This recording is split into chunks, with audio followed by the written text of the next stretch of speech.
Good morning students, कैसे हैं आप सब। आज हम कक्षा 6वीं के बच्चों पाठ दूसरा बचपन करेंगे। हम इस पाठ की दोहराई करेंगे बच्चों। पहला है, देखो यहाँ पे शुद्ध लेख लिखे हैं। उसके बाद है बच्चों शब्दार्थ। शब्दार्थ जो कि 10 लिखे हुए हैं। पहला है शताब्दी, 100 वर्ष का समय। दूसरा है पोशाक, पहनने के कपड़े। तीसरा है हष्ट पुष्ट, स्वस्थ या तंदुरुस्त। चौथा है बच्चों साइड बोर्ड, अलमारी। पाँचवा सूर्यास्त, सूर्य का छिप जाना। छठवां है आरामदेह, आराम देना। आठवां है बच्चों सातवां है बच्चों दिलचस्पी, मनोरंजकता। आठवां कन्फेंसरी, हलवाई की दुकान। नौवां है बच्चों अटपटा, ऊटपटांग। 10वां है बच्चों आश्वासन, दिलासा देना। ठीक है बच्चों, शब्दार्थ पता चल गए।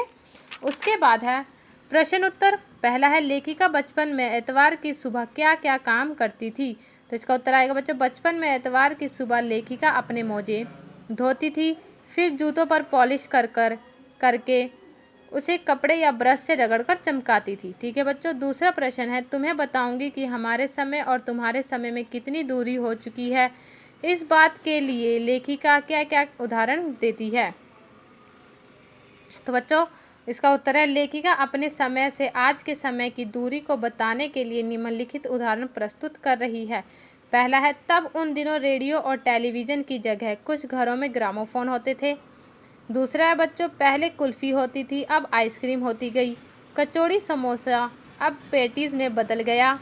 तीसरा बच्चों, फल से और खसखस के शरबत के स्थान पर कोक और पेप्सी जैसे शीतल पेयों ने ले लिया है। उनके समय में कोक नहीं, लेमन बिम्टो मिलती थी। तीसरा प्रश्न है बच्चों, पाठ से पता करके लिखो कि लेखिका को चश्मा क्यों लगाना पड़ा। चश्मा लगाने पर उनके चचेरे भाई उन्हें क्या कहकर चिढ़ाते थे। ठीक है बच्चों। इसका उत्तर आएगा, लेखिका को रात में टेबल लैंप के सामने बैठकर पढ़ने के कारण उनकी नज़र कमज़ोर हो गई थी, इस वजह से उन्हें चश्मा लगाना पड़ा।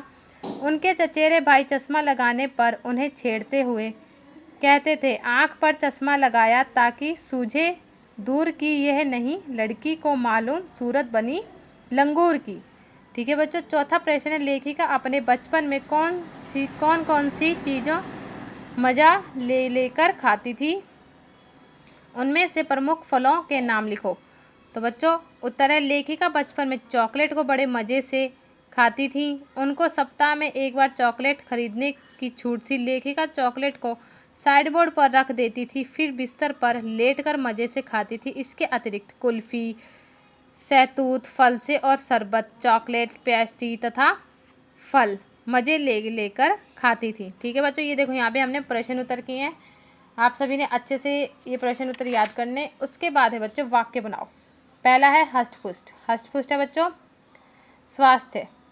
हष्ट पुष्ट का मतलब स्वास्थ्य। धर्मवीर हष्ट पुष्ट सुंदर नवयुवक था। दूसरा है बच्चों सूर्यास्त, सूर्य का छिप जाना। आसमान में फैले था बादल, सूर्यास्त के नशीले रंगों से भरे जाम जैसे लग रहे थे। तीसरा है बच्चों दिलचस्पी, मनोरंजकता। ठाकुर ने इस दृश्य को गौर और दिलचस्पी से देखा। चौथा है बच्चों कन्फेंसरी, हलवाई की दुकान। लाला की चाय की, कन्फेंसरी का मतलब है बच्चों हलवाई की दुकान। ठीक है।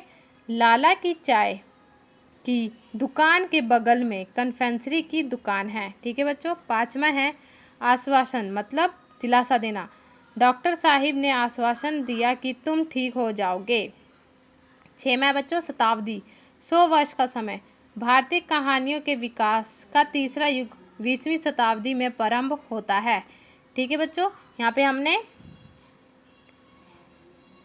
वाक्य किए हैं, ये भी आप सभी ने याद करने।